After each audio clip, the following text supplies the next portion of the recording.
যে দমক খাইছে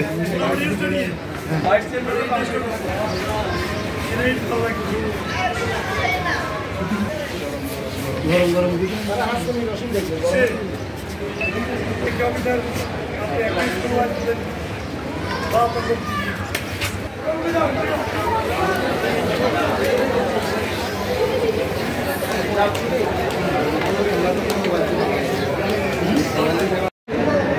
এরপরে বেগম শামসুন্নাহার বালিকা স্কুল এন্ড কলেজ মহোদয় সহ সকলের কাছ থেকে পুরস্কার হাজী দোস্ত মোহাম্মদ উচ্চ বিদ্যালয় লক্ষ্মীয়া উচ্চ বিদ্যালয় গ্রহণ করেছে বিদ্যালয়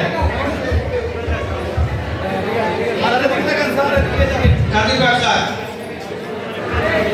এখন নিচে রায়গঞ্জ উচ্চ বিদ্যালয়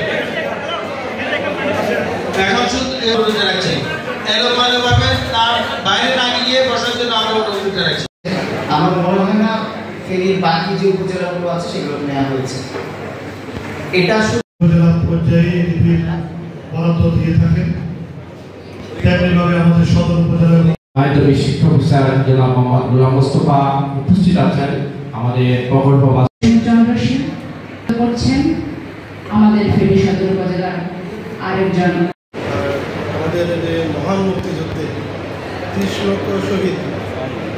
প্রতিষ্ঠান সে নির্বাচিত শিক্ষা প্রতিষ্ঠান সময়ের সম্মানিত সভাপতি সম্মানিত প্রতিষ্ঠান প্রধান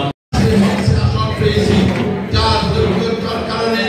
দুটি কথা বলার সুযোগ করে বাংলাদেশ আওয়ামী লীগের জেলার দপ্তর সম্পাদক আমাদের আরেক মহিলা ভাইস চেয়ারম্যান আমাদের খুশি আপু এবং উপজেলা মাধ্যমিক শিক্ষা অফিসার জনাব গোলাম মোস্তফা সেই 1984 সাল থেকে অর্থাৎ সব দিন আমাদের আব্দুর রহমান বেগম সাহেব ওনারও মাত্রা কামনা করি। আমাদের একটি স্কুল ভবন দিচ্ছেন যেখানে মাদ্রাসা পাচ্ছে একটা শিক্ষা প্রতিষ্ঠান সেখানে যান না সেখানে তার অবদানের শেষ নাই। পুকুর পরে যদি গাছটা না থাকে আমি দিন যেন আল্লাহ ওনাকে এই আসনে রাখে এই স্থান থেকে আরো গর্ব আপনার সাথে আসি থাকবো। আমার এই কর্মমুখী ছাত্র ছাত্রী ভাইদেরকে বলতেছি ধন্যবাদ জনাব সভাপতি বক্তব্য রাখার জন্য আমি বিনয়ের সাথে অনুরোধ জানাচ্ছি।